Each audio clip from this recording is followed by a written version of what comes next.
We're going to do this. All right, let's do it. Going live. Finding my notes. Got them pulled up. This is it. Firehouse Vigilance. Corley Moore. Weekly Scrap. Number 93. Tonight's guest. I'm super excited. It is Bassel Ibrahim. He is a 17-year student of the fire service. Currently a company officer of Engine 1 in Orlando. He has spent most of his career in special ops on heavy rescues, ladders, as well as a member of Task Force 9. He's a Florida smoke diver, Georgia Flames graduate. He teaches across the country at every place you could want to teach with a focus on truck, VES, RIT operations. He writes articles. He teaches classes. He is passionate about training and fitness. My brother, Bassel Ibrahim, it is my pleasure to have you as the guest of Weekly Scrap number 93. Welcome, my brother. What's happening, brother? How are you? Thank you for having me. Awesome, man. To everyone watching live, if you have questions for Bassel or myself, please don't hesitate to send them in the comments. We are here to answer your questions and go down rabbit holes and explore. Anything in the intro I left out or anything you want to add? No, that was extremely nicely put, way more than what I deserve. I appreciate it. That's enough. I'm always blown away by people's humility when they come and get their intro. And so I know you deserve it. Number one, right out the gate, we'll start with the questions. I want to get right into your wheelhouse right out the gate and say, one bad day, the class you teach. Talk to me about Proactive RIT, how that class came to be, and go. So the one bad day class, we developed it a few years ago following the smoke diver program after we passed the smoke diver program in Florida. And we wanted some training that was realistic.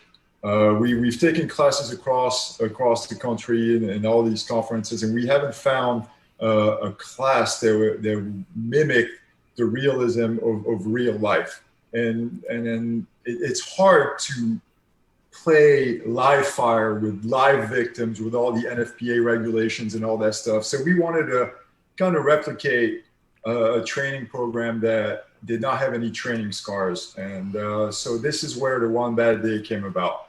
Essentially, it's a RIT operation class that focuses on the basics and being proactive on the operation. A lot of departments in the country, across the country, when you talk to them about RIT operations, they view it as a punishment or just a check the box assignment Right. on the fire ground. And really, it shouldn't be like that. Now, I'm not prioritizing RIT over the citizens and the visitors. I want to make that clear. They're the primary focus. An aggressive search, an aggressive fire attack should be our primary goal. However, everybody on the fire ground needs to have a level of survival and RIT operation training. And this is not based on my opinion. Right. It's just based on data and facts from people that had, Mayday calls, near misses, line of duty deaths, the Don Abbott's Project Mayday. I mean, the data is there. Okay. So look at the numbers.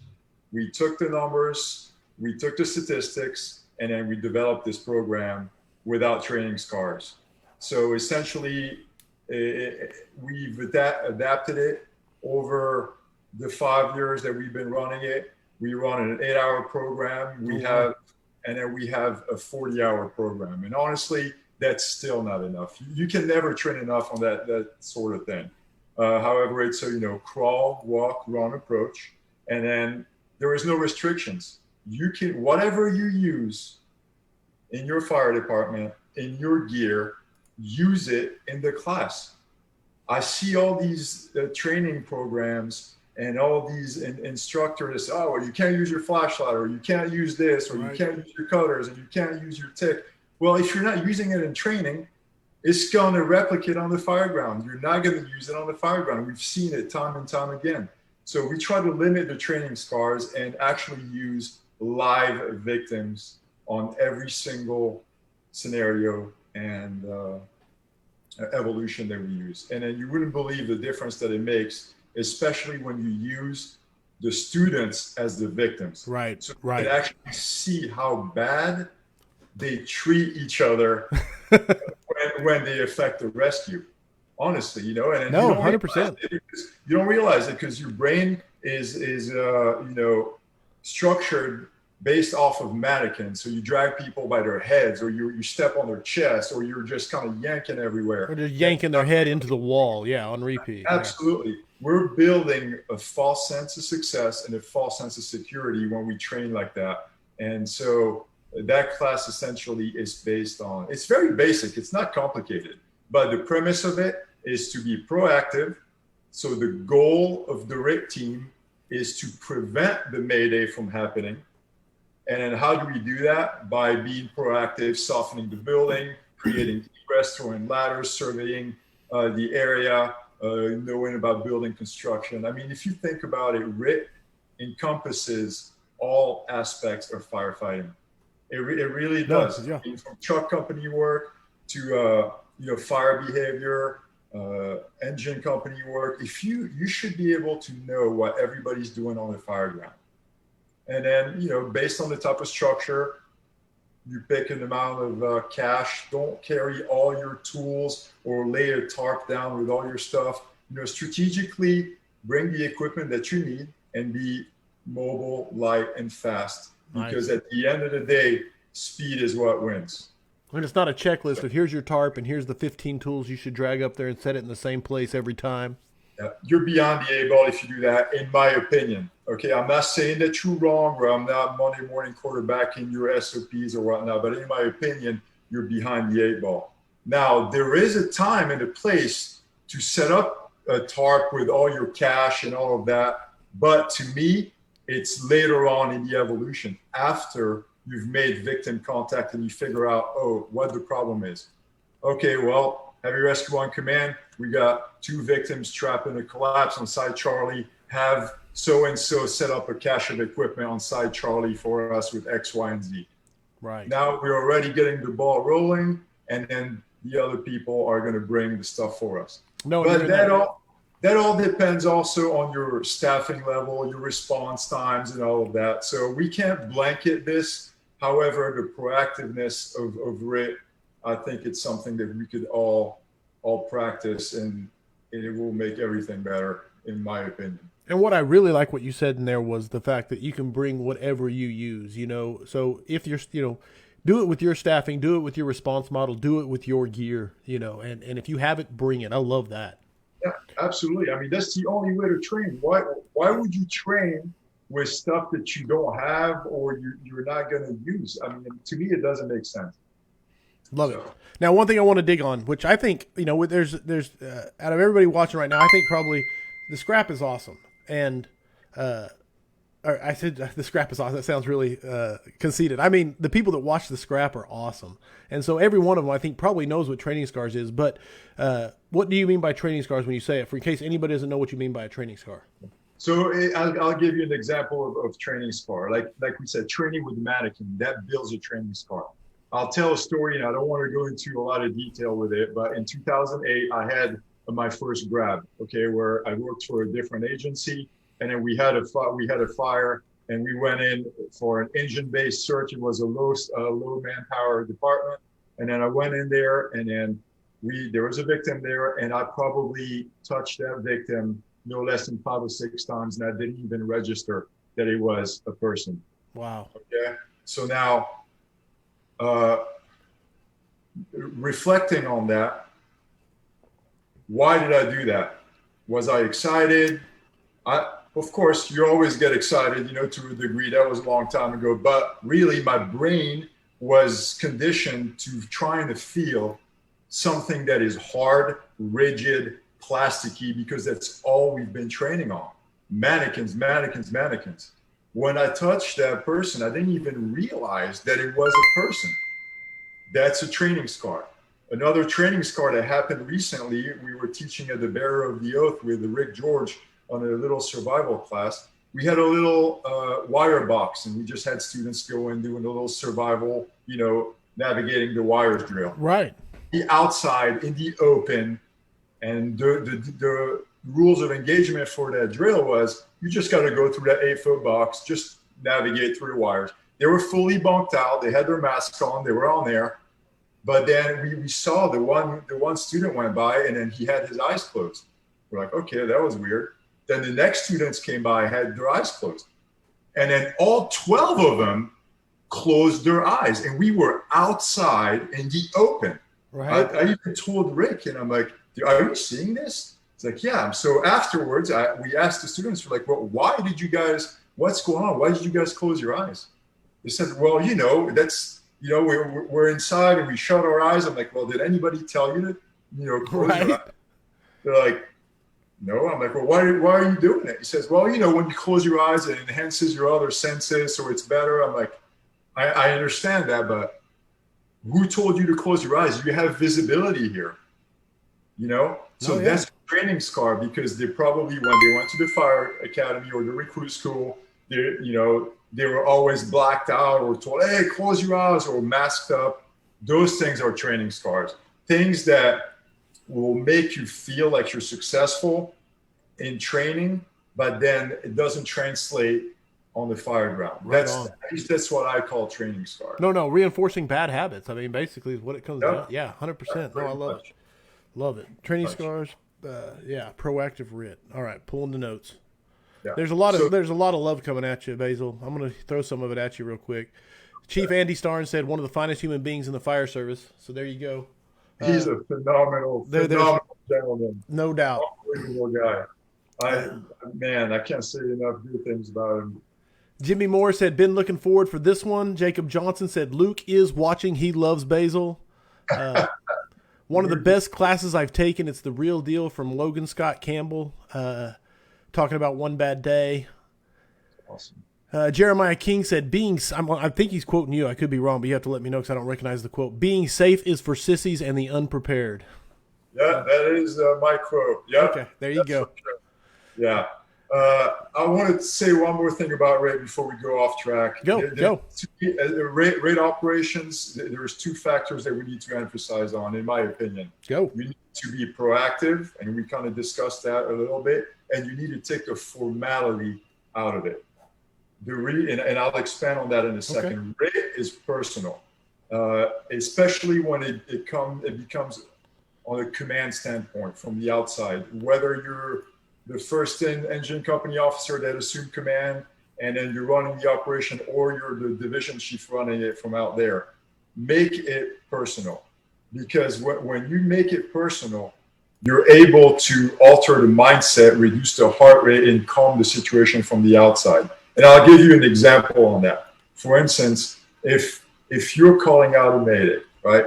You go ahead and give your mayday, Corley, whatever, you stuck wherever. If I receive your mayday as command, let's say Chief Basil receives your mayday from the outside, I'm not going to receive it in that formal manner like you would talk on the radio, like District 1, Orlando, acknowledge mayday, go ahead and strike a second alarm, all units remain on the operational track, blah, blah, blah, blah. None of that garbage. Okay. When I'm going to receive your mayday, it's going to be, District 1 Orlando, acknowledge mayday. Hey, Corley, this is Chief Basil. Hey, buddy, slowly breathing down. Okay? Where are you at? How much air do you have? Can you tell me what happened? I got Mike, John, and Jerry coming on the heavy rescue right now to come get you, buddy. All right? Turn your passive ice on. Turn your flashlight on. We're coming to get you. What did I just do by talking to you like this? Yeah. I just completely calmed the situation down. I lowered your heart rate down, and I'm coaching you without coaching you, telling you what other steps to do at the same time. I also made a connection, a mental connection between who is coming to get you. I didn't just say, oh, we have the heavy coming to get you. No, we got John, Mike, and Paul, whatever names I used, that are coming to get you. I'm making the connection. Hey, this is not just a unit. Those are your brothers and sisters coming to get you. So I really feel that we have to make it personal, because the mindset will affect your biology, your heart rate and all that stuff, your emotions, and then your emotions and then biology will affect your performance. So it all correlates. So the mindset at the end of the day affects performance if you take the the transitional middle words out of there. No, I love it, So, dude. I've never heard it explained that way about just remove the formality and make it personal, man. When you said that, when you said, Ben, Mike, and Paul are on their way, dude, that's brilliant. yeah, honestly, man, and it makes a difference. It makes a difference, believe it, for sure. So No, I think it's great to do that if it's possible. Some people they have SOPs or whatever the case may be, but remove that formality, man. It's emotional, man. That's why it's so hard for companies on the fire ground to remain disciplined when there is a mayday. Okay, if there's a mayday and then they heard you went down, then freaking everybody wants to go out there and get you right? because hey man, my brother is down, my sister is down. Okay, but we got to remain disciplined, man. You have to, especially if there's a fire going, you got to keep that in check and then let all the players do their thing. Absolutely, dude. I love that. Just remove the formality, make it personal, be proactive. There, I just got your class in 5 minutes. No, dude, that's great stuff, man. Seriously. All right. Any more on RIT before I transition? Because I want to cut. We can talk about this for hours. If and you hours and hours. you have control, so if you think of something you want to say, just throw it at me. Everything comes back to your training. I truly believe it. Having a game plan ahead of time and not showing up and then coming up with a game plan. Have predetermined assignments. Okay, who's going to be your airway guy? Who's going to be your package guy? Who's going to be your egress guy? Recon, building construction, all of that. The answer to 99% of our problems in the fire service is training, is preparedness. And that is the perfect segue for the next thing I wanted to talk about, because I always send a little questionnaire to my guests and say, hey, what topics do you feel comfortable with, type thing. And then I try to research them a little bit. And you sent me, one of the responses you gave me was training, and then you said ... real training. And so I wanted you to explain that. That's a perfect chance for you to go into it. Yeah, man. So the real training segues and then ties into that, what you would call a training scar deal. Train with the equipment that you have. Train with the companies that you have. Like when we have in Orlando, when we call it MTD, monthly training drills, we send our districts together to the training. So that, for instance, everybody that works in that battalion goes to the training together. You train with your real first duty companies, your real second duty company, and all of that translates through continuity. You get to know how everybody works together, and it just makes a better cohesiveness with the teamwork. Right. So that's what I mean by real training. The target solutions, the check the box online deals, all this stuff that is just complete garbage, where it's all check the box, man. Yeah. Okay? Pencil whip. Real training, you go out there and you do it with the equipment that you have, with the people that you have, and then you put the clock to it. And not every training you're gonna leave high-fiving each other. That's another problem that we have in the fire service, is that we love to high-five each other even when we do a bunch of bad stuff. No, man, we need to be real, and we need to hold each other accountable against the clock, because that's what governs everything, in my opinion, is time. We're fighting time in the fire service. The fire service has two enemies, in my opinion. Okay. Overall, time and then fear. Ooh, like okay. It. Everything that we do in the fire service is based on time. I don't care what you want to talk about. Fires, hazmat, tech rescue, EMS, dive, it doesn't matter. It's all based on time. Because the longer it takes you to get to the scene, to fix that emergency, the lower the survival rate is going to be. There is no situations out there that is going to be better if you take longer to get there or to mitigate it. That is not out there. No. So time. Yeah. And then for us, like my buddy Ben Schultz says, it's not about times in minutes, it's time in seconds. And that's fact, man. That's fact. So put all your training when you train to the clock. And then if you have a different technique that somebody brings you, be open-minded and then try it out, but put it to the clock and then see which of the two is faster.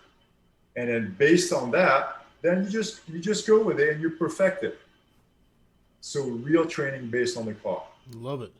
Love it. Yeah. That's the one enemy of the fire service is time. The second one is fear. Fear. Yeah, I wanted to get into that, so go ahead. We'll talk about that here, but why is fear an issue? Because what are we afraid of, the fire service? All of us, we're afraid of the unknown. Unknown, yes. We're afraid of things we don't know. Yes. And that's true. Anything.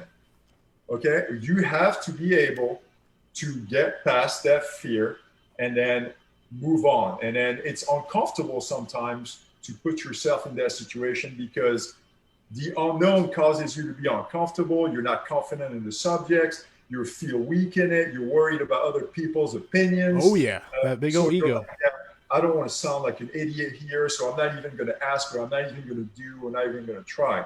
But you got to get past that and get into that training zone to get past the fear zone.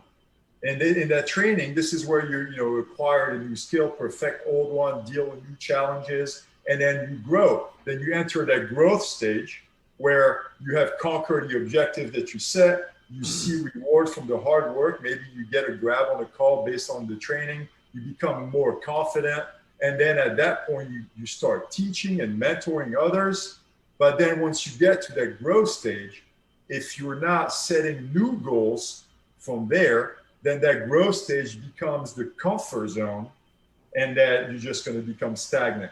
So the fire service is constantly going through that cycle that I call it the fear growth cycle. Your entire career, you constantly have to keep putting yourself in those vulnerable positions, and it's okay. Right. It's okay. Right. It's okay to fail. Failing is not a bad thing. Okay, I ask people in all the classes and all the new guys that come up to my firehouse and stuff, I ask them, what's your definition of training? And then they give me their definition, whatever. I'm like, I'll tell you what my definition of training is. My definition of training is controlled failure. That's what training is, controlled failure. Because in essence, if you think about it, training is there to allow for mistakes and errors to be made without the consequences of real life. That's what training is there for.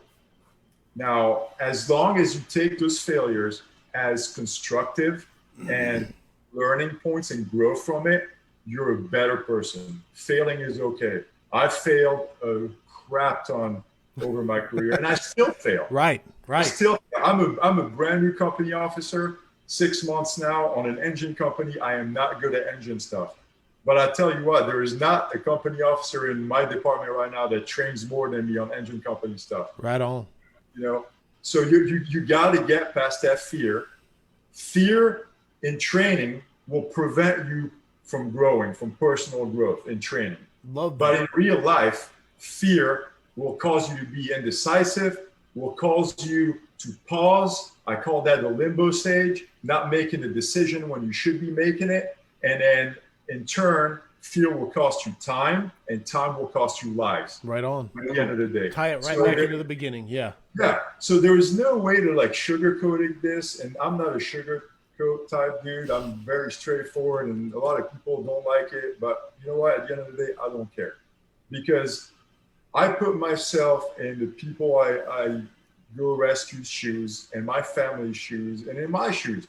If you show up at my house as a fireman, and then my house is on fire and my kids are in there and you're lollygagging, getting off the rig, taking your time, doing this, we're going to have a problem. We're going to have a problem. I hate when people are like, oh, this is not my emergency, it's their emergency, or don't run on the fire ground, or all of this BS that people come up with. No way, dude. You get on scene and you move with a purpose. I run, like my feet sometimes don't touch the ground at the same time. I move fast because everything counts. How fast we get dressed, how fast we mask up, how fast we get to the scene, how fast you stretch, how fast you force doors, everything, how fast you do everything. It translates in survival times. Look at Brian Brush's firefighter rescue survey study. You know, for every 2 minutes that you don't make victim contact, their survival rate drops by approximately 14%. Can you, like, this is ridiculous, man. And people are out there like lollygagging. We're talking seconds, man. Get out there and then maximize the people's time, man. That's what we're here for. This job is not for everybody, and then it's okay. It's not a bad thing. It's not a bad thing. But if you don't want to do it, or if you can't do it, and now we're segueing into standards. Right? No, we're gonna get there. I promise you. Yeah. But if you don't want to do it, or if you can't do it, we as a fire service, as a department, organization, as a union, as a fire service nationally, we need to be able to hold a standard and hold people accountable. And this is one of the issues that we're having right now in society worldwide, where everything has got to be fair and kumbaya, and everybody gets a trophy and a medal and all of that. And that is not okay. Absolutely. No, I gotta interject, because if you see me writing, it's because you've given me a sound bite, and so far I've got like 20 timestamps that I need to sound bite. So Marshall Boyd said this entire scrap is a golden sound bite, and he's not wrong. I had to say that, but I want to throw before we go into standards, and you crushed it on training. So I've always said, and I like your definition better, I always said the purpose of training is to find the failure point. But I like yours even better, because that controlled failure just kind of captures the whole essence of it. I really, really love that. Another one of my big mantras is the antidote for fear is knowledge. And because like ties right into what you're saying, once you have that knowledge, it's no longer unknown. Yeah, absolutely, brother. All right, I'm going to try and throw some of these. I had a question earlier. It was way earlier, okay? So we're backing up on you, if you don't mind. If you can handle curveballs. Let's do it. Eddie Steele, coming at you. What is your opinion regarding stacking the first due line, i.e. second due stack up on the line to ensure it is in place and water is on fire, and from there they can search off the line. If there is a mayday, they can act as interior RIT. How do you feel about that? So that's I'm like I said earlier on, everybody on the fire ground needs to have a level of survival and RIT operation training. The reason being is that, look at the statistics and the data. The RIT team only affects the rescue 6.6% of the time. All right. Every other rescue has been affected by either self-rescue, the firefighter's crew, or another interior crew. So depending on your staffing level and your SOPs and all of that, I'm not opposed to doing that. Okay. I don't know how the department would be, your department would be, or your agency would be, if you say, oh, I just want to throw an extra couple people on there just to have engine-based search / RIT. That's fine. We are blessed in Orlando that we have a lot of manpower, a lot of staffing members, and everybody has a job to do. So we don't have that issue per se, but I don't see that being an issue. Right. But if you train everybody on those type of operations from the get-go, then if there is a mayday that goes out, then you have a degree of training right there on the inside already ready to go. And I truly believe that that's the answer. Not the closest, but the fastest you are at making victim contact, whether it's a civilian or a fireman, the higher survival rate you're going to get. Right. So I'm all about engine-based search. And to be honest with you, even out here in Orlando, I got 4 guys on my company. You know, we go on in with 3, the driver's pumping. You know, after we get in, you know, we'll get water on fire. We're pushing in. I'm looking for people also. Right. You know, even though we have a truck company that's leading us in to the fire and is doing a primary, we have a outside truck that's VESing. We're very aggressive fire department when it comes to searching. I am still doing that. Okay, I'm not neglecting my fire suppression functions, but I'm still doing that because at the end of the day, that's what we're there for.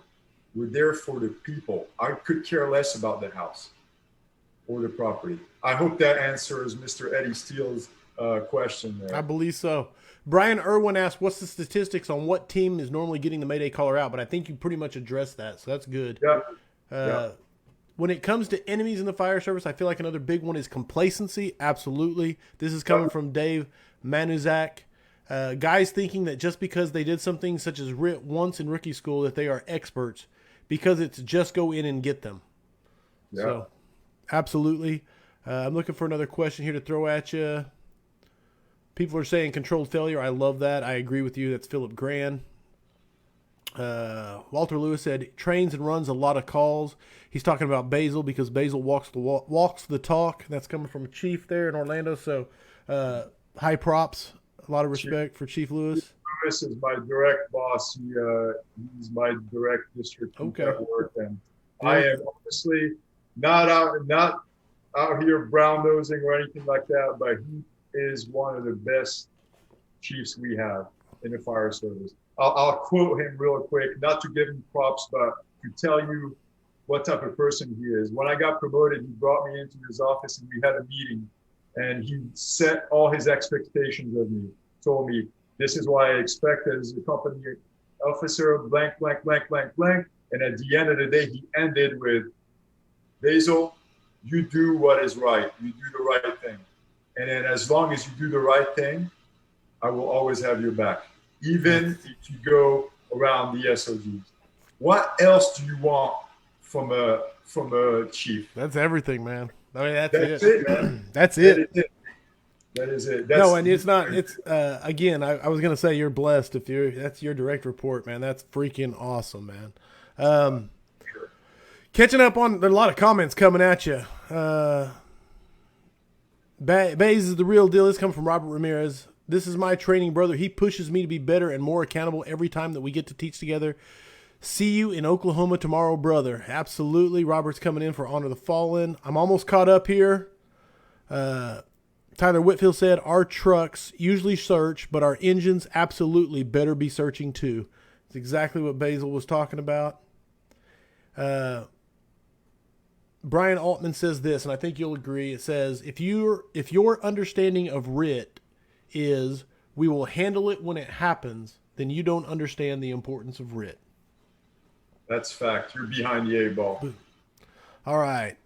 We're getting to standards. So here's the first. Before I let you rant on standards, I have a question coming in. He said, in regards to standards, how do you build a culture where being held to a standard is important when the department operates under the everyone gets an award philosophy? So that's a nice soft toss. That's an easy answer, right?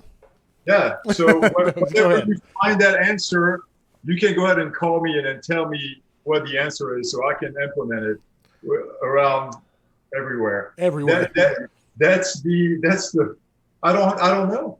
I have no idea. Okay.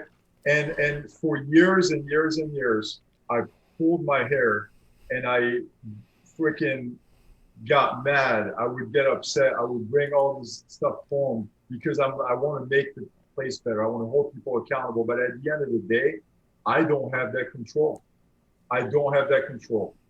You have, that's unfortunate, but you can only control your bubble. Mm. And I don't like to say the word control. I'm not saying control in a micromanaging way, but influence. Yes. Bubble. Okay. Preach. So that you don't have, if your department doesn't have a standard, that's fine. The new guys are going to come in, whatever. But if they get assigned to you, when they get assigned to you, you can raise the bar as far as your company goes. But you have to do it by leading by example. You can't just talk the talk without walking the walk with that person. Go out there, train, see what they're capable of. And then if they don't cut it, then you have to start documenting and then go up from there. But I do not have that answer, man. Like, how do you change your culture right now to have standards in a society like we have? I don't have that answer. And I'm actually looking for that answer. And this is some of the things that really, really irritate me in the standards life or whatever. We have no standard, like nationally now, man. It's like everything is about and I have to be careful now. This is what I talked to you earlier. I have to be careful about how I say things, but this job is not for everybody. Okay. Effort and attitude are two things that we can't teach anybody. Okay. That's got to come from within. I can't teach you to care, and I can't teach you to freaking be a go-getter. That's got to come from you. All right. Effort and attitude. Now, people, if you have a good attitude and you put out max effort, people are being hired based off of that only. I think you need that third component, which is performance. So you need to have the desire to serve, but also the freaking ability to perform. Because if you can't perform, you're just a freaking nice guy. And there's nothing wrong with a nice guy. I freaking love nice guys or nice girls. We go hang out at the beach on the boat, we drink some beers and have a good time. That's fine. However, I don't want you responding to an emergency with me, because now you're going to become a burden on me. All right. Now, those people that we hire that have good attitudes and put out max effort, can they get to that performance ability level? Absolutely. But what are we missing? What's missing to get them there? Time. Right? Time. You're going to need time to train them, time to maybe get them in shape, time to putting more reps until they get the standard, right? But they're going to get there because they have a good attitude and they put out max effort.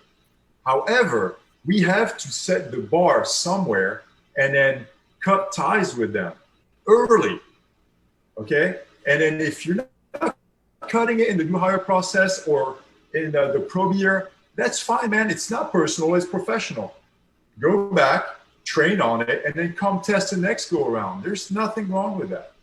Or at the end of the day, if you're not wanting to put out as much effort in the time and the training and get the results like 50% of the other people at my Firehouse or whatnot, then maybe this job is not for you, man.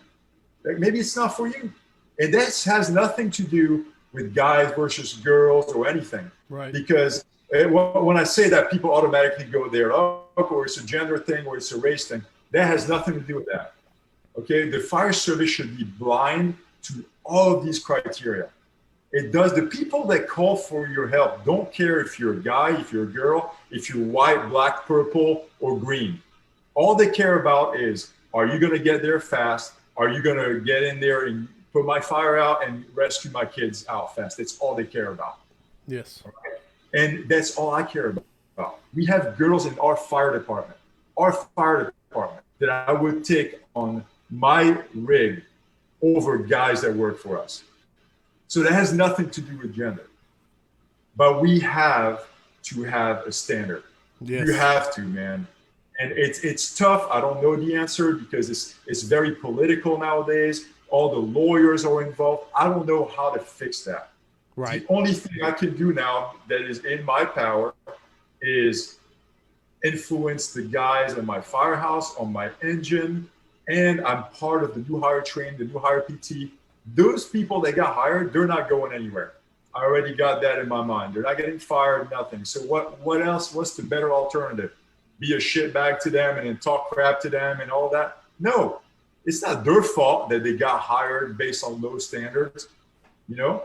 Absolutely. So what I'm going to do, I'm going to give them 200% for what I have.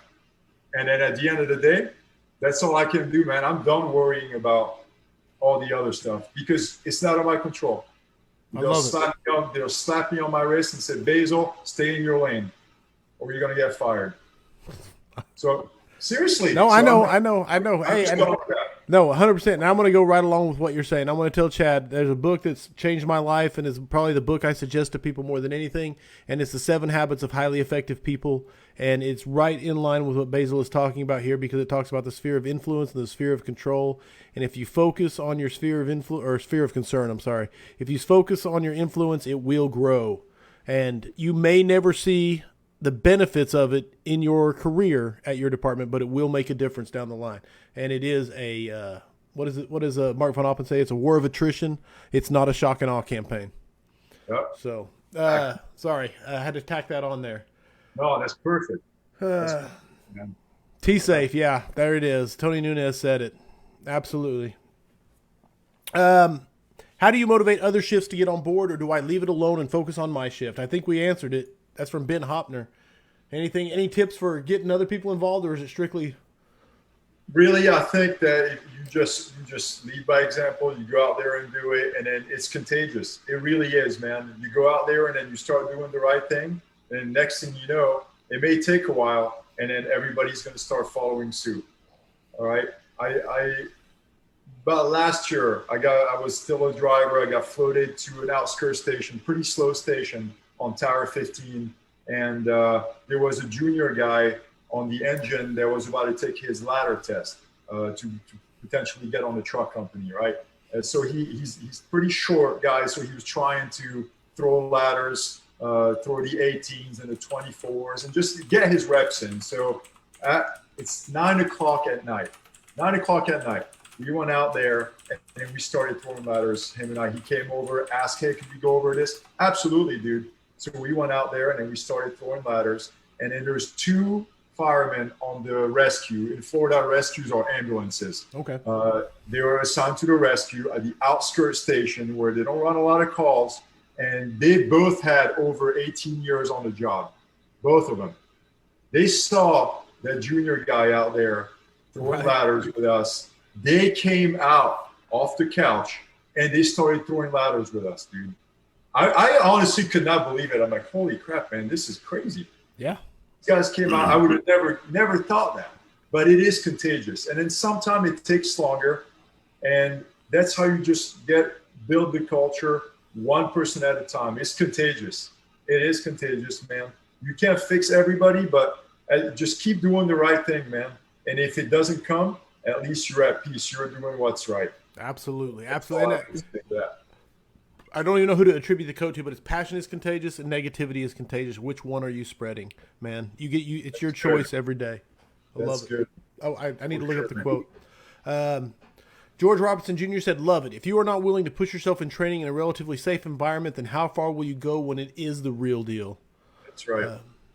That's right. You got to put yourself in uncomfortable positions in training, so that way you see how you react and face those situations ahead of time. Chris Simpson wants a little more in-depth answer from you. He says, "Can you explain the fear growth cycle more in depth?" Interesting topic. I agree with him. I think it's great. So if after we're done and stuff, okay. If they want to PM me or whatever, I have a chart on my PowerPoint that for the class. I will send that to them, or I can send it to you. You can post it and stuff. But essentially, the fear growth cycle is 4 phases, and it starts with the comfort zone. For instance, I'll give an example for me. I'm comfortable with truck work, with RIT operations, with stuff like that. I'm in my comfort zone. I feel safe. I'm confident in the subject, and I'm good to go. Now, if I stay in that comfort zone, I am not growing as a fireman. I am not growing as an individual. The next phase to that cycle is the fear zone. Okay. So now I'm an engine company officer. I'm like, holy crap, man. I lack confidence in the engine company work, stretching lines, guesstimating stretches, high-rise operations. I work downtown Orlando, a bunch of high-rises, alarm panels, all this crap. I'm weak in the subject, but I'm a company officer now. I don't want to look weak in front of my peers. I don't want to make the wrong decisions for my supervisors. I don't want to look like an idiot. That's the fear zone. You got to get over that fear zone. And how do you get over that fear zone is by entering the training zone. Okay. That's the next step in the growth cycle. So in the training zone, everything we talked about in training for the last 20 minutes, right? I will try tactics, stretch lines, go practice. Then I will acquire new skills. And then I'm going to do the repetition, which builds muscle memory, and muscle memory builds instinct, which is going to perfect the skills for me. I'm going to deal with new challenges. Yes. And that's the training zone. And then from the training zone, the result of that puts me in the growth stage, which I will conquer my objectives. Like we discussed, I will be more confident in my abilities. I won't feel intimidated to make decisions on scene. And then I can start teaching my new guys and then getting reps. And then, but at that point, like we talked about it before, if I stay too long in that growth stage, then it goes right back to that comfort zone. Yeah, I know that you're growing your comfort zone. Exactly, yes, and it just keeps growing in perpetuity. Yes. So that I hope that answers that question for him. But I can send that slide for dude. you. I mean, you described it beautifully, man. It really is, because I mean, the whole. Honestly, although we could never probably do it in our careers, the whole goal is to make the entire job our comfort zone. You know what I'm saying? Right. And that's tough, man. That's really, really tough. Oh, yeah, without a doubt. Sure. Chris Simpson said, awesome. Thanks. That's a great explanation. Man, I don't even know where we're at. Let me go back here. Fire department standards. More on standards? You want man, to I think that's good, because then if not, I may get myself in, fair. That's fair. As far as if that you have, goes. Yeah, Brian Irwin said that's an amazing answer. He's 100%. Joe Gavita said, I love that. Yes. Yeah, dude, you killed it without the graphic. So that's how clear it was. Appreciate it. Yeah, man, the standards that's that. Now, I'm going to get to this one. Training stand. Yeah, okay, fitness. So when you sent me the email about our little correspondence, you told me something that blew me away, and that was you weighed 306 pounds. Yep. Yeah, I was 306 pounds. That's we call him Big Bays. That's yes, I could see that. No, I mean, but every picture I've seen of you, as I know you, as I've seen you on podcasts and live broadcasts and things like that, you look like a person who grew up skinny and has always been skinny. So that blew me away.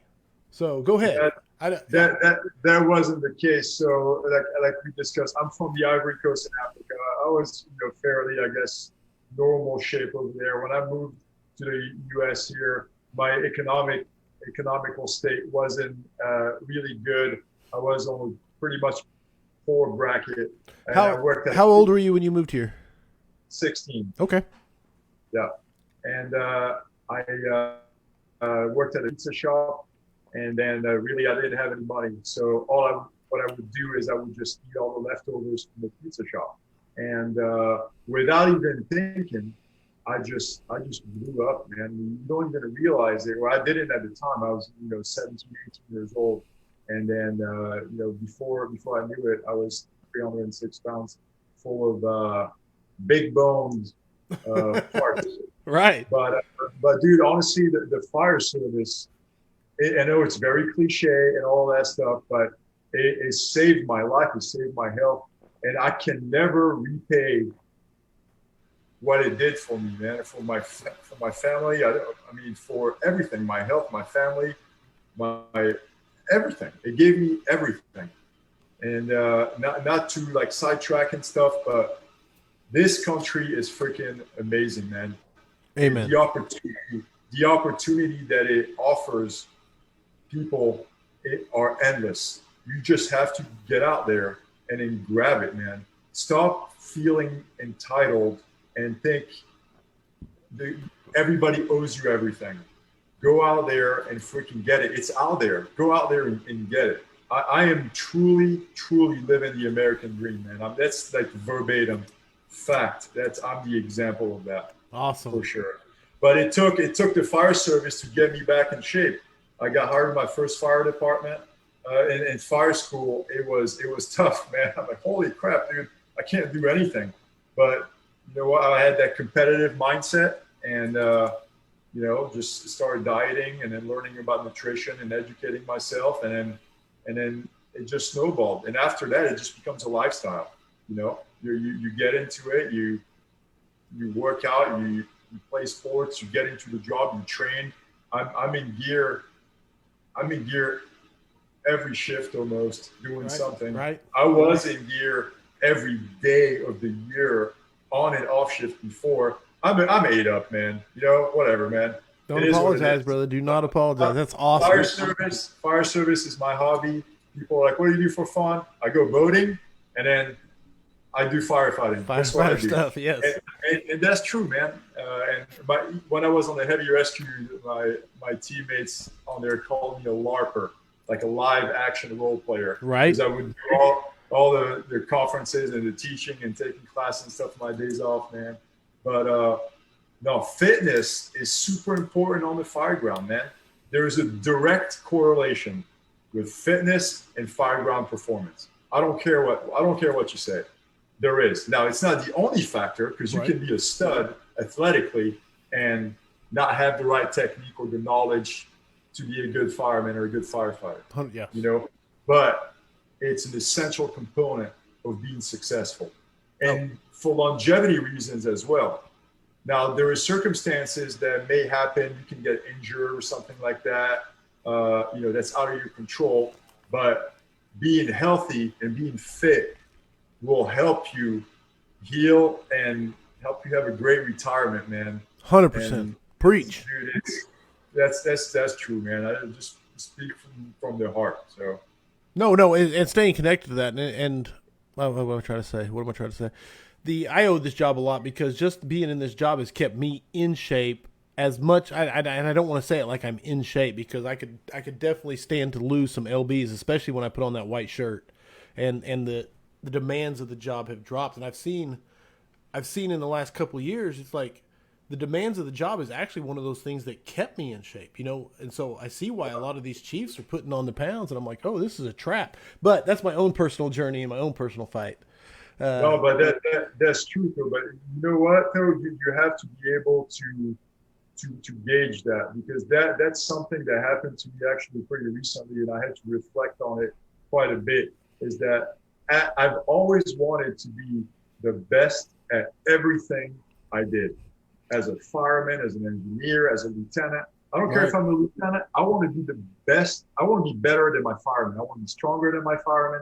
I want to be more knowledgeable. I want to be better than everybody. That's just the way I'm programmed. Right. No, I feel you. And now, am I able to get there? No. But that's the way I'm programmed. Right. That's your goal. Yeah, I get it. It's an ego thing. And that's the hardest thing that I have to deal with even right now as a new company officer, is being able to use your people, use your resources, and then stay back and almost like kind of oversee stuff, you know? But the ego is preventing that. However, I still want them to know that I can do the job as good as they can. Right. Yes, it drives it. Whatever. No, so it's a fine line between the two, and it's hard to pull the reins on your aggressiveness with stuff like that, where, you know, that part, the transition between, you know, driver or fireman and officer, company officer, that's the hardest thing for me, and it's all ego driven, right? Unfortunately. You know, but you recognize it, man, and that's a huge part of it, is recognizing it. So if you recognize it, you can actually keep it in check with that realization. You're right, but it took back surgery on Christmas to make me realize that I'm not invincible, man. Right. You know, and sometimes, man, everything happens for a reason. As long as you learn from it, you grow from it, right? So, but yeah, dude, that's that ego. Ego will kill you, man. Absolutely. No, and especially like you're probably figuring out, but in the company officer position, those guys will come to you with those problems, and you feel like you have this pressure on you to know the answer, you know, and there's that temptation to just BS, or because I said so, or lie, you know, I don't want to say lie, but you know what I'm saying. And yeah, it's like, that's that ego. I made that clear to the guys on the rig, man, like from the get-go. Mm-hmm. From the get-go, I told them, I'm like, guys, yesterday, I had a meeting with my crew, like, the first day. Right. They didn't make any changes or any decisions or anything, but I had a meeting. I have a couple pet peeves that were like, we will do this. But then I kind of let everything play out to see how they operated before I got here for about a month, and then, you know, made a couple tweaks from there. But I told the guys, like, that day at the meeting, I'm like, guys, yesterday I was wearing a blue shirt. And today I'm wearing a white shirt. So that I was you guys yesterday. Right. I don't know everything. Right. You know, that bugle doesn't mean a jack, dude. You know? Right. It means I passed a written test and a tactical exam and an assessment center. That's what that means. So I tell the guys, and in my back seat, the senior guy on my back seat has 4 years on. So very Wow. junior. Yeah. That is their Okay? senior. Yeah. And I'm like, you know what, dude? I try to empower them. I want by giving them knowledge and then autonomy. Okay. I want them Dude. to be critical thinking Love it. fire. So I tell them, man, I'm like, hey, if you see something that I'm not seeing, or if I tell you to do something that seems crazy, dude, tell me. I may not have saw it, or Right. maybe you're seeing something that I'm not seeing. We're a team. If I fail, you fail. Right. You know. But I try to use my resources, man. They may not have fire department experience, but a bunch of them come from different backgrounds. You know, mechanics. So some of them are in the firearms industry or whatever. They all have different backgrounds that we could benefit from. So I try to use them, use your people, and I try to develop them in smart firefighters, not robots. I don't want robots. No, and that huge word you said, autonomy, man, in empowering them to make decisions and feeling safe enough to inform you whenever they see something, and it won't be, they're not going to get their head bit off. It's going to be embraced. Man, it's huge. That's right, man. 100%. But you got to put in the reps. Yep. You got to go out there. You got to train. It ain't free. You ain't doubting. It ain't free. You got to go out there. You got to put in the reps. Because how do you build trust? I can't trust you. Right like on. If you and I right now, I'm talking all this smack, you and I could work together, and you're like, this Bassel dude is, he doesn't know jack. Hey, okay? You talk a good talk. I can say that from this. Yeah. Well, yeah. Right on. Yeah. But my point is that to build trust, you got to go out there and then put it in practice. You got to build trust in training, right? I read this quote. I forgot where I read it, but it says that the tightest bond are forged in the hottest fires. I forgot where I read that. Somebody said that, but I thought it was a pretty badass, and it's true. And then some of my tightest bond were formed in the Florida Smoke Diver program with the Florida Smoke Diver candidates that trained with me for that year before we went.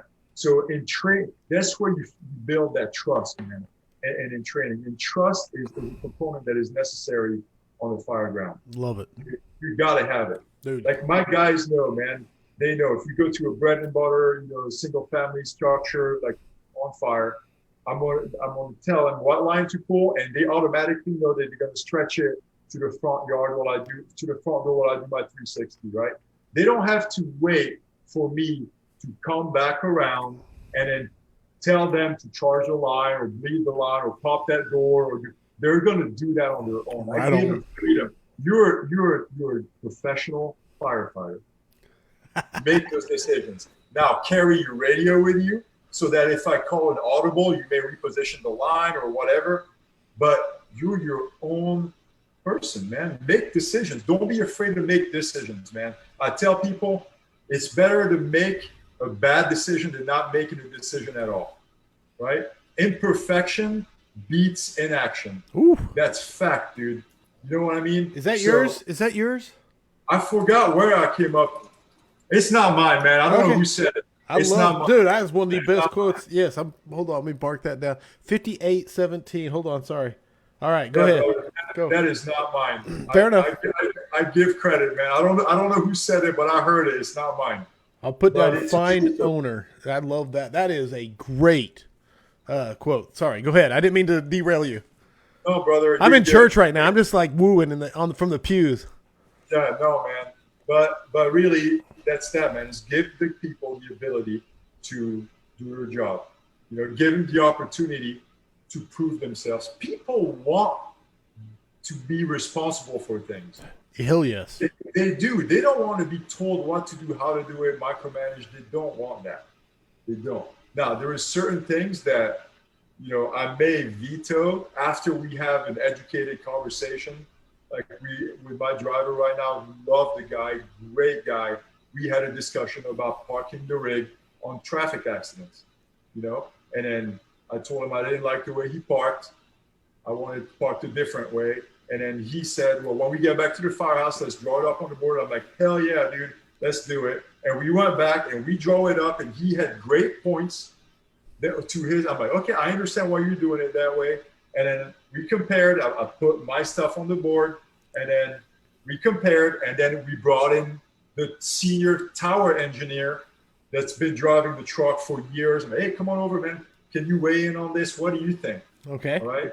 And then at the end of the day, we're like, all right, well, this is a decision. All right, we went with mine, and then it is what it is. But you got to be open-minded and be open to discussion. It's not a dictatorship, man. It's not. It shouldn't be, at least. Right.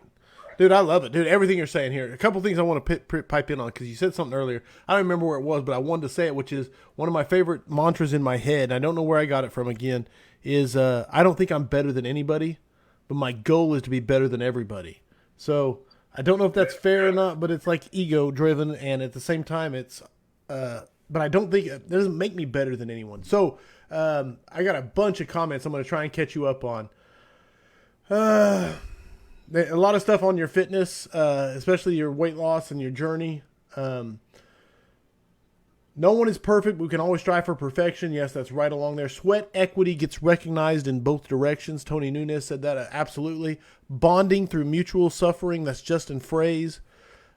Perfection is always the goal, but never attainable. So it is a constant, continual path.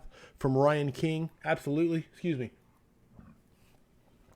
Rob Ramirez says, I'm supposed to be in bed for a 6 a.m. flight tomorrow, and my brother Basil is keeping me up. This isn't an act. This is him 24/7, 365. Absolutely, man. So my brother Macho Rob, I love that guy. We teach a bunch together, man. He's as good as it gets, man. Him and his hair. He's flying here tomorrow, so I get to meet him tomorrow. So I'm pretty pumped. Oh, dude, you're gonna love him, man. He's a great dude, passionate and great dude. Man. This is the cool thing about being me, is I've got like so many best friends that I've never met. That, you know what I'm saying? It's like, it's awesome. It's great. David Pruitt said, talking about imperfect beats in action, he said it's his quote now. I'm telling everyone it's from him. So that's what happens with the internet. Do it, dude. Take it. Whatever, man. Whatever. If it makes you feel happy, take it. All right. So that gets you caught up on a lot of comments. They're not throwing any questions at you. I think they're just going to church like I am right now, just kind of listening to you preach. So, oh, man. Let's throw some questions out, man. It's all good. As soon as they throw them, I will. But I am sitting here just listening to you preach and really, really enjoying it. I'm just kind of going from one topic to another, man, I guess. Florida Smoke Divers, you talked about them. So talk about the Florida Smoke Diver program. How long has it been going on? Where were you at in the program? And just generally go with it. So the program started a long time ago. And then in the 90s, they had to stop because a few guys died in the wild attempting the program. The state shut the program down. And I'm talking about the Florida Smoke Diver program. But in 2012, it started back up. Guys from Gainesville, Chad Belger, DG Campbell, OG, Rick Tauber, all these guys from over there started the program back up, and they did a pilot class. They met with some of the, what we call them OGs, smoked out from the old program, kind of got together so we didn't lose the tradition and the values of the old program, and they brought it back to life. They went through the program. They had the OGs put them through the program to validate it, and then it started up again. So I didn't know much about it, to be honest with you, until my buddy Nate Carnes from Deland Fire went through it, and he's like, you got to go through this program. He knew the type of the guy I was, always looking for a challenge type deal. Right. And I started looking into it, and I'm like, I got to do this. And honestly, that's what really steered my career in the direction that it's going right now. Right on. I learned so much from that program about me. Oh, that's what my question was. It you learned so much, but was it about yourself? It was about yourself. Okay. That program will teach you more about your abilities to perform under stress, your percentage at when you think you're going to quit and how much further you can take it, your air consumption, your air pack, and your skill. Contrary to what people think, it is not a beat you down program. It really isn't. Now, the entrance exam and the requirements to getting are pretty physically demanding and strenuous because the program is physically demanding. It's called stress inoculation. It's going to put you in some stressful situations. However, the benefits, the lessons that you're going to take back from that are invaluable. Honestly, it was the hands down the best, the worst and the best week of my life, if that makes any sense. Just the sense of accomplishment that you feel once you complete it is unreal, man. I can't even describe it. And my wife is probably going to listen to this, and I already told her that anyways, but I had to lie to my wife to go to that class. Oh, wow. She did not want me to go. She heard the people dying there and heard all the stories right. about how hard it is and all of that. And so I told her I was going to teach a class. Okay. And then I went there. All right. I said, I don't condone that behavior. Right. Whatever. However, honestly, it's a great program. And everybody that is out there teaching is a smoke diver. They've gone through the program. You will not go out there and then teach or help teach. Nobody's getting paid. It's all for pure passion and development and wanting to make the fire service and people better. Honestly. No, I love it. I love it. Exactly what it is. And passion. It is, man.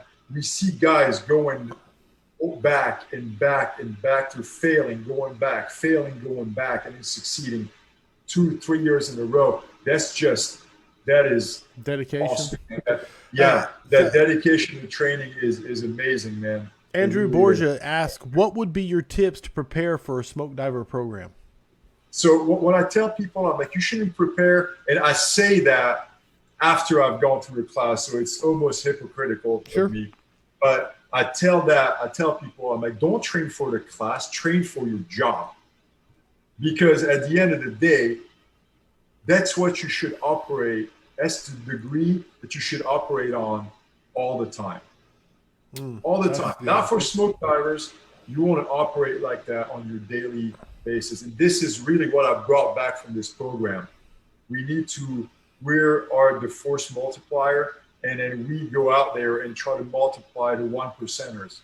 But there is a program. If you go to the Florida Smoke Diver program, there is a entrance requirement. The steps for the entrance exam. Sure. And there was a fitness regimen that you could practice. But really, man, it's all about air consumption and firefighting. It's not rocket science. It's 1 week of firefighting under live fire, high heat, high stress, and it's cumulative. So train in your gear, train on air, work on your air consumption, but that correlates to real life. Like, I know exactly how many breaths I have left when my vibroalar, we use Scott packs, stops vibrating. That's huge for me. Like, I know when I'm at 1500 PSI, how much workload I have left in my body. So that's what you need to take back from that program. So to answer Andrew's question, just train in gear, train on air, and do firefighting evolutions. It's not about doing push-ups and burpees and running laps. It's firefighting. You're going to be doing firefighting for a week. No, it's awesome. Yes, you're going to have PT in the mornings and stuff, but it's just to get you moving, to get you loosened up, and then to stress you out a little bit. Another really good program is the Georgia Smoke Diver program.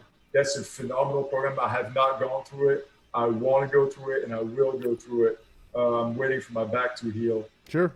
But that's a great program. I've met a lot of the Georgia smoke divers when I took the Georgia Flames class. And dude, those guys are phenomenal. And just based on their disposition, the way they handle themselves, and they talk to you, not in a condescending manner, but just like, hey man, I'm here to help you. Here's a hand. Let me bring you up. That it makes me, I'm like, I'm going to take this class, man. Right. You know what? If I fail, I fail. I'm still a better person for attempting it. Now, let me ask you this. Now, how old are you, Bassel? I'm 35. Okay. What age were you when you became a Florida smoke, when you passed? I went in 2015. So 6 years ago, 30-ish. You were 30-ish, 29-ish, yeah, right? yeah. All right. But we had, about. No. I'm just asking out of curiosity. We have a guy that just went 38 years old past, 40 years old past. So it's not. I think at the end of the day, age is a number. I get it. To a point. Your body breaks down and it's Sure. more susceptible to injury. But if you're able to pass the physical entrance exam, you can physically do everything in that class, in that program. What's going to get you kicked out is up in here. Okay. It's your brain. It's There you your go. brain. We see people every time at nighttime where nobody's watching and it's dark. They call one of the cadres and say, "Hey, man, I'm going home." So one advice I want to give everybody, and not just for not just for a smoke diver program, is never quit at night. Whatever you do, never do it. Never quit. First of all, never quit anything. But if you're going to quit anything, don't do it at night. Wait till the morning. Everything is better when the light comes up. And that's fact, man. I'm telling you. I like it. No, the reason I ask, and there was a GSD, a Georgia smoke diver, that said he was talking to me. We were having some adult beverages, and he's like, "No, you should do it." And I'm like, "Dude, I'm 45 years old, and I'm packing on some LBs." So anyway, but I will not lie, it got it going in the back of my head, like, could I do it? You know what I'm saying? But anyway, that's why I was asking. So, but I'll tell you an age story real quick. The Georgia Flames program, it's like 72 hours nonstop of firefighting evolution over 3 days. They say 2 days, but it's like 3 days of nonstop firefighting evolutions. Just very basic stuff, but it's just to stress inoculation of basic firefighting stuff. A gentleman, Don Sapp. Do you know Don Sapp? He's a Georgia smoke diver, also great guy, man. Okay. He graduated the Flames program when he was in his 50s. 50s. Damn. All right. So, yeah, it's age affects your body, but it's also a number. So, well, really, no one's beating Father Time, but it's more mental than physical to a point. It is. Okay. No, it is. So cool. I'll put you on here on live. We're going to Georgia Smoke Diver, you and I, right? Hey, no, here's the deal. If I drop below 200, if I get back below 200, I'm going to try and apply. Awesome. You can put that live. Now then, that's my current battle. Here's my current battle. I'll just be honest with you. So, oh man, yeah, dude. It took a whole year of not drinking any of that to start dropping the weight. No, there's no doubt about it. It's not even a secret. So, yeah. All right. Yeah, there's a lot of people's talking about it here. Tons of information about. They got a lot of stuff there for Oklahoma Smoke Diver Program information. A lot of GSD guys chiming in. Eddie Steele said that's an awesome piece of advice. Love it. Age definitely is a number. You have to have it between the ears to pass.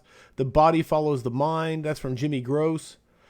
Fact. Vladimir Kilston said, "Hey, Lieutenant, took your RIT class in Dade City a few months back. I'm currently assigned to a station with a clean cab engine." Yeah, I know I was going to get to it at some point. Any tips or advice to make the best of what I have? Yeah, go to a different fire department. I didn't know if I was going to. I really didn't know if I was going to light this fuse on this scrap or not, but let's do it. So brother, listen, clean cab is something that fires me up, and I think it's a bunch of garbage. I think it's all money driven. I'm not going to name any of the organizations that do that. Initially, at its inception, I think the concept of clean cab was good. They wanted to make everything safer with different type of materials on the seats and the wiring harnesses, putting them somewhere else so there's no all of that stuff.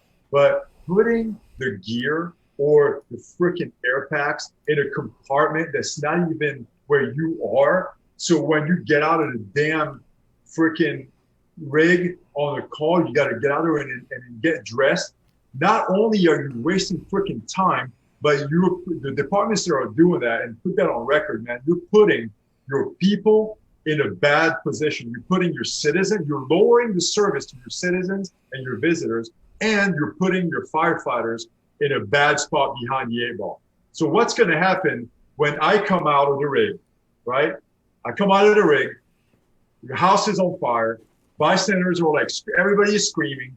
And now with the whole Facebook era, everybody's got a freaking camera looking at, oh, look at this firefighter out here taking his time, putting his crap on. And I don't even care about that. But now mom or dad or whoever says my kid's in there, my daughter's, whoever, my freaking dog, my plant, what my belongings, whatever the case may be, what am I going to do? I'm going to be aggressive without intellect, without thinking. All right. That's what I'm going to do. And I stole that quote from Rob Ramirez, being aggressive without intellect, without thinking. I'm going to forget to put my hood on. I'm going to forget to buckle off my strap. I'm going to forget to grab my tick or do a good 360 or do a good size up. I'm going to go in there and try to rush. And then now we're behind the 8 ball. Okay. I'm going to make the wrong decision, potentially hurting myself or one of my crews or making the situation worse. This is fucking stupid, dude. See, I said I wasn't going to curse. I think it's the first time I cursed. Right? So, dude, do not do that. People, departments, do not do that clean cap stuff. There's no reason for doing that. Okay? No reason for doing that. You want to be safer with your gear? Get 2 sets of gear. You get a fire, freaking send him, bag him up, send him, get washed, get another set of gear. Okay, one of the chiefs one day I argued with him. He works for a neighboring department out here. He argued with me. It costs too much money to get 2 sets of gear and to get 2 backup air packs at the firehouse and all that stuff. I'm like, hold on. So you're telling me it costs more money to buy 4 additional air packs per rig, right? Right. Then it costs, well, how much does that cost? Whatever. Let's say 50. Let's say $100,000, right? Let's say $100,000. Just to go super crazy. Sure. 4 air packs, $100,000. 25,000 a pack, yeah. Right. But you're telling me that that's less expensive than buying a freaking brand new fire truck that's designed with new compartments and all that bullshit? Like, come on, man. Right. Come on. This is all money driven, man. All of that crap. Money driven, and then that safety culture that's out there now that we put ourselves in front of the people we serve is ridiculous, man. We're fighting ourselves, man. We're safety this, safety that, safety 100%, 100%. It's bullshit. The best way to be safe and to be safe in the fire service is to be knowledgeable and to be good at your job. That's the best way to be safe. If you want to be safe, you worry about safety, train your people and know your job and increase your staffing. That's how you be safe. Not by coming up with all these bullshit safety rules that people throw out there. They're using safety as a crutch for doing their job and for putting the people first. And that's fact, man. There's no easy way to put this. And if somebody has a better argument for clean cabs, then they can tell me, but I won't listen because it's stupid. I love it, dude. I love it. I have literally gone to church this evening. Your chief chimed in again and said, has anyone sample laundered bunker gear 24, 48, and 72 hours after a fire? Is the gear truly toxic or is it just a fear? And this is something I want to say to that, which is I forget the hydrofluorinated carbohydrates, whatever they're looking at, the CHFCs or whatever they are. It's like if you put it in a bag, it actually like doesn't allow it to off gas and get rid of it, man. It's better to air it out than it is to clamp it up. But again, I'm not a scientist, so don't quote anything that I say as fact. It's just what I've read. I had a rookie come who hadn't even made a fire yet, and he was moving stations and asked if he needed to double bag his gear so he could move stations and put his gear in his car, you know? And it was like, that's how far the fear had gotten. Yeah. And it's like, why? You haven't even made a fire yet. Your gear is not the enemy. Sorry. Yeah. No, that's it, though. But now, I don't want people to misunderstand my hate for clean cabs with me not wanting, to be safer with the cancer and the carcinogen. Nobody likes cancer, man. Nobody wants anybody to get cancer. Cancer sucks, period. Right. And I mean, but at the end of the day, man, there is a calculated risk that inherent risk that you knew when you signed up for this job that you may get exposed to bad stuff and you may get hurt and you knew that coming in. Okay. So I'm not saying to go out there and then just go in there without your mask and breathe in smoke because it's cool, but we need to not over safety everything. That's 100%. all I say, man. I know, and hey, when you come out of the fire, take your hood off. You know, don't cram it around your neck. If your gear is dirty and filthy, A, decon, and then B, take it off, get it away from you, and let it air out and stuff, and then get it back to the station outside of your cab when it's not a time-sensitive task to have it near you, and go decon that stuff. Get an extractor and take care of your gear and make it clean again. But we're both. Yeah, Rick Talbert said, "Why is he yelling at us?" And now we're both yelling. So yeah, we're getting it on. Sorry, man. That I knew this. He's a little passionate about clean cab.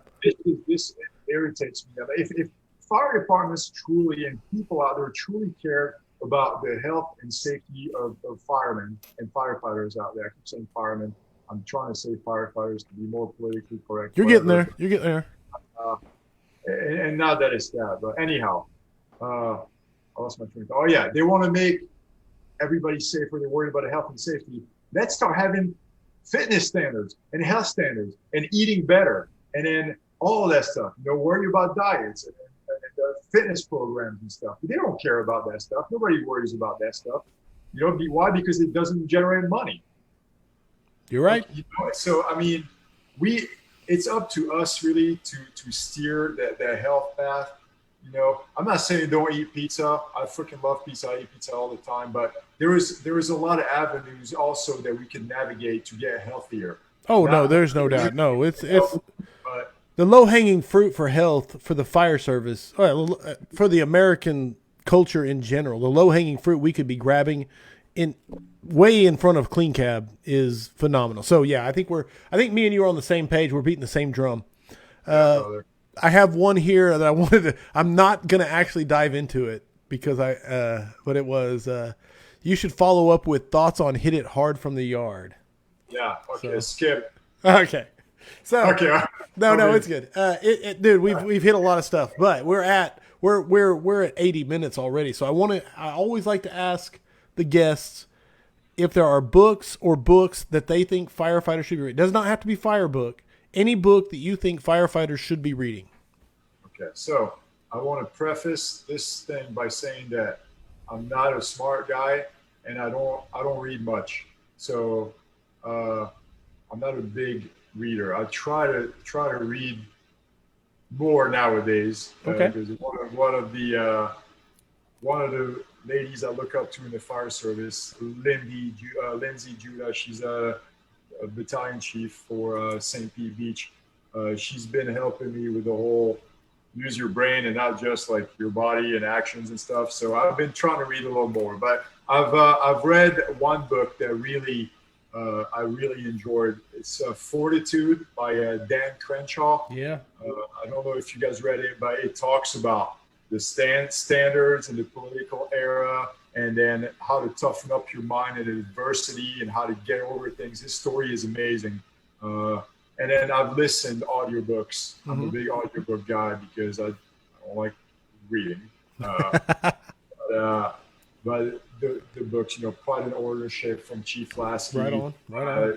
On Killing by Dave Grossman. Yes. David Goggins' book, Can't Hurt Me. All the normal stuff that I guess most people say on your podcast. I've listened to all those. A lot of leadership stuff, a lot of military type mindset, sure. Adversity, how to overcome adversity type deal.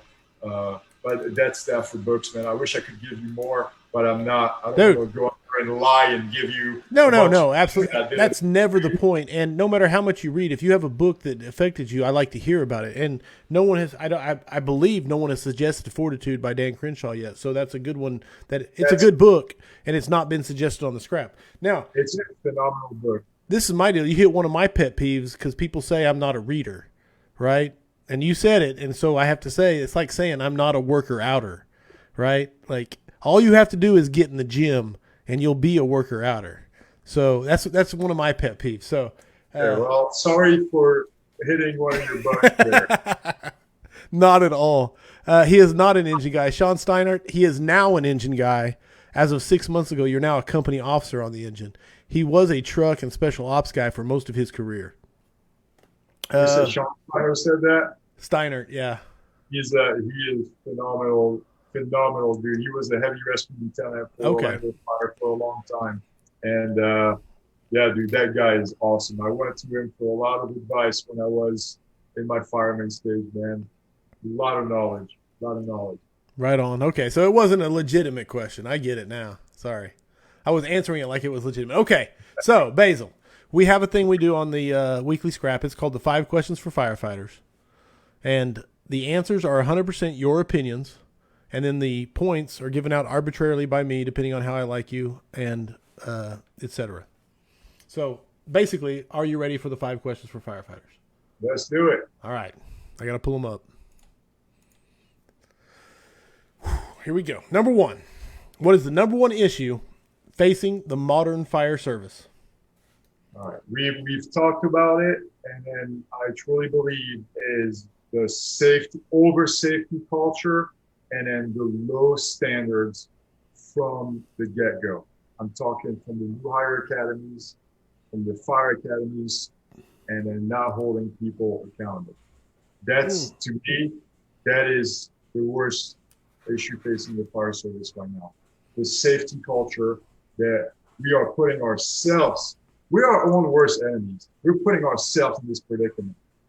We need to hold everybody accountable, down and up with the standards, and then stop trying to make everything extra safe. Right. And unfortunately, I don't see that getting any better right now with society. Right now, you don't see it trending in a good direction. Correct. Right. No, I agree with that. And one thing I don't even think we got to touch on, which is in our notes, was on standards, which we hit the standards a lot, but you didn't even get to apply it to the hiring process, kind of. You know what I'm saying? Because that was a big point you had. I know.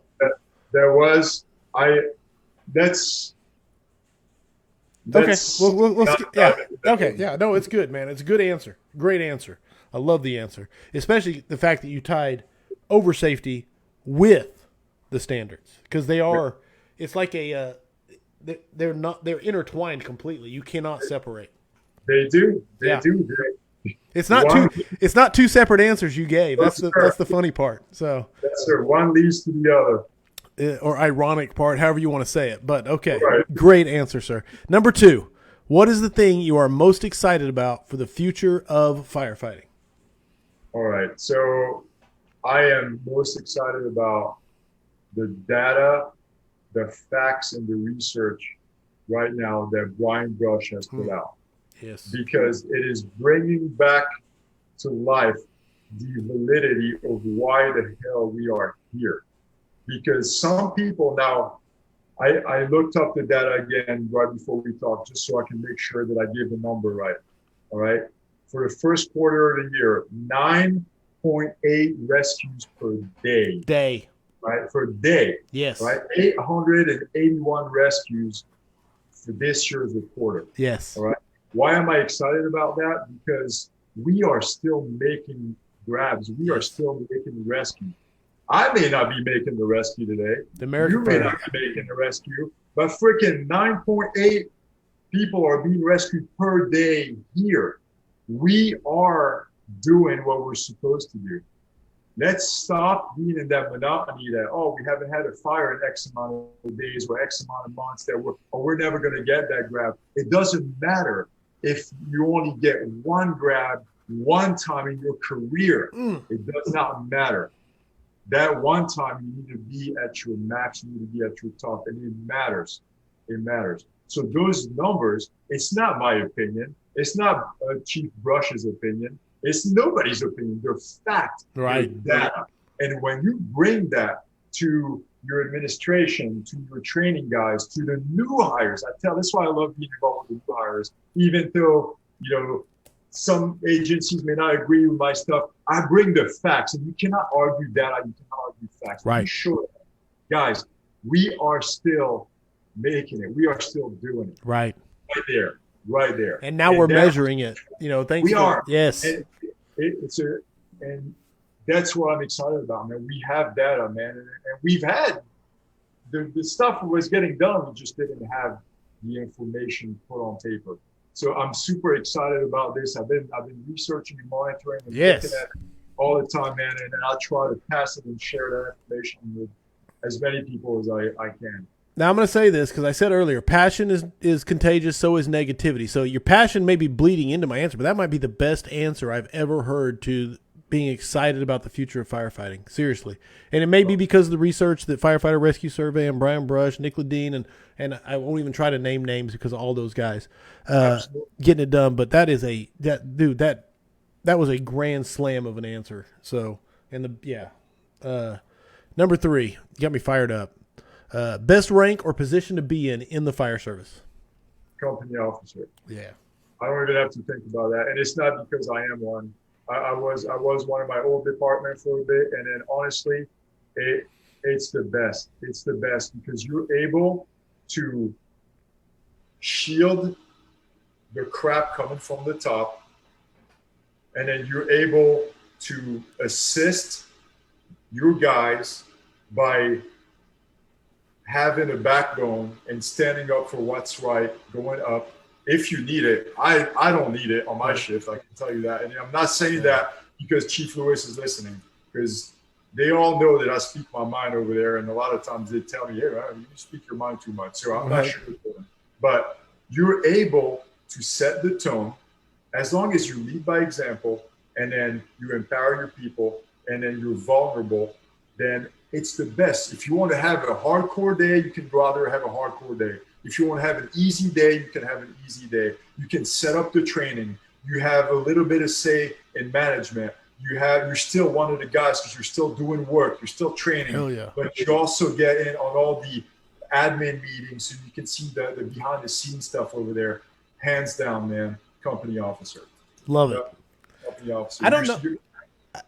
Sorry. No, I was going to say, I don't know if this is the first time I've had I'm taking notes, so sorry. But the first time I've had a chief and then a company officer that served under him as Scrap alumni, because you're on and Chief Lewis has been on. So it's the first time. Right. I can say this, Chief Lewis's reputation precedes him, so you don't have to qualify. But yeah. Anyway, man. Sorry. I just realized that. I don't know if I've had a subordinate or a direct report come on as a Scrap guest.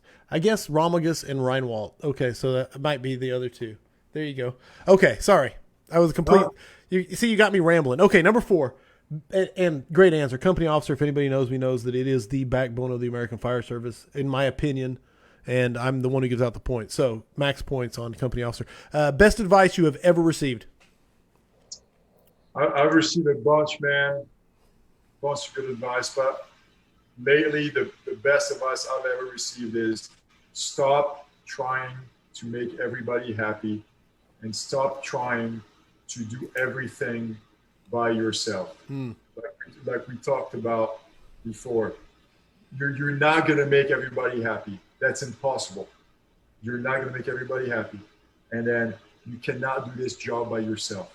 Impossible. And this is a personal struggle that I've taken, and I'm trying to pull the reins back. Use your people, use your resources.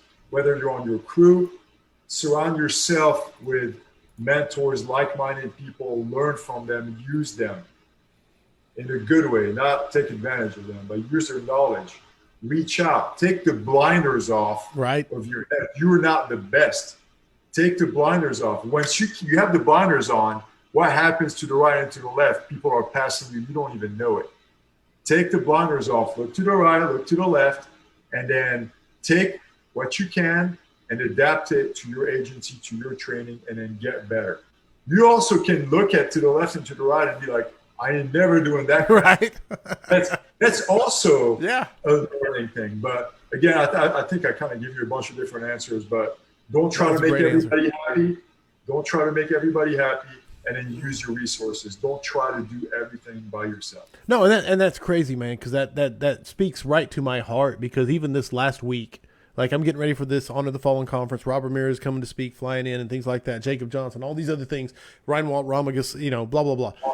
I'm not trying to make it a commercial. What I'm saying is we have this huge raffle with all these items coming in from across the country, and all these people that have donated their swag and their passes and their tools, and it's awesome. And I have it all out there in the bay at the engine on duty, and I'm trying to figure out how I'm going to do it. And one of my majors said, hey, let me just handle it. And I was like, man, I got to figure out what. And I had trouble just letting go and letting him do it, man. But when I did, finally, after he said, "Hey, don't you trust me?" and he knew that was one of my trigger points.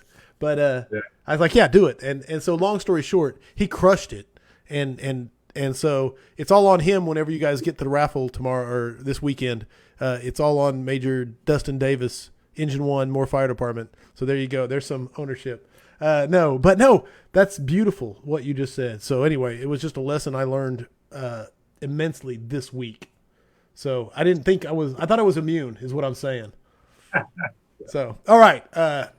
Final question. Dude, you got me rambling on the 5 questions. You're crushing it. It's all good, brother. Heavy fire and searchable space. Would you rather be assigned to the nozzle or first in on VES? That's not even a question. VES. Not even a question. All right. I'm an engine guy now, but my heart is with the truck company on the search. Fair We're enough. here for the people, man. We're here for the people. I'm going in and I'm dropping in, getting that grab. Let's go. I will never argue that answer. That's my personal answer. So, you get max points anytime you say that. And the main reason I like to hear it is what's your reason for your choice? And like you said, your heart is with the truck and we're here for the people. You don't have to say anything more than that for me. So there it is. The 5 questions for firefighters according to Bassel Ibrahim. Yes, sir. I love it, man. Hey, another scrap in the books. Scrap number 93. Dude, people ask me all the time, like, how do you do this every week? Or you always put in so much work on preparing. A, Bassel did a ton of the work by sending me all these topics and everything like that. But B, this is the most invigorating thing, I think. Like if you sat through this and weren't fired up, that's what I get every week. So, dude, thank you so much for being an unbelievably good guest. Brother, thank you for having me. Honestly, I love that stuff. It's a great organic conversation, man. And I'm a big fan. I'll listen to every single one. It's awesome. I can't do the live thing all the time because it's 10:30 in Florida time, and it's like 3 hours past my bedtime. I understand. I appreciate you staying up. But, brother, I love it. I thank you for having me, man, and I'm honored and humbled to be here. Awesome, dude. Hey, and I will say this. Thanks for staying up and giving me your past your bedtime on this one. Another great scrap in the books. I was going to say, is there anything you got coming up, way for people to reach out, contact you, book a class, etc.? No, man, it's not about, I don't have a company or anything like that. We teach at conferences all over. I have a presentation workshop that I've been working on. We're presenting in Valdosta, Georgia next week. And then at a few other conferences, hopefully FDIC this year. But no, man, I mean, we bring the class, the One Bad Day class, all around the state and all around the country, really. If you're interested in that, you can reach out. But if not, come to the Orlando Fire Conference. We have it there every year. Awesome. And if you're far away from Florida, there's conferences 10 or 15 minutes away from you nowadays in this country with great guys, passionate guys that will teach you stuff from experience and not for money, not like a college taking like a regulated class. They're out there teaching you stuff from real life experience, from their training failures, their successes. And we got to learn from each other, man. If we don't have each other, we have nothing. And now with technology and social media and the internet, yes, you can have training every weekend if you want, all the time. I mean, it's invaluable, man. But that's it, brother, man. No, you said it best, man. It is the greatest job on earth. I firmly believe that, and I will say it forever. Best job I ever had. And I firmly believe this. It's the best time to be a fighter because of the birth of social media. It's like it's no longer that's the way we've always done it. There's now becoming this collective national standard of best practice, or I don't know exact way to say it, but yeah, this sharing of information that was not possible even 10 years ago. 10 years ago, it wasn't possible. And a lot of people they're willing to help you. Yes. It's not about egos, man. If I have an engine question, I have 10 different badass guys all around the country, from New York to Seattle to down south Miami to LA, everywhere. Truck questions, same thing. And that's what it's about, man. Like networking and learning from each other and then bringing each other up, dude. I freaking love this, dude.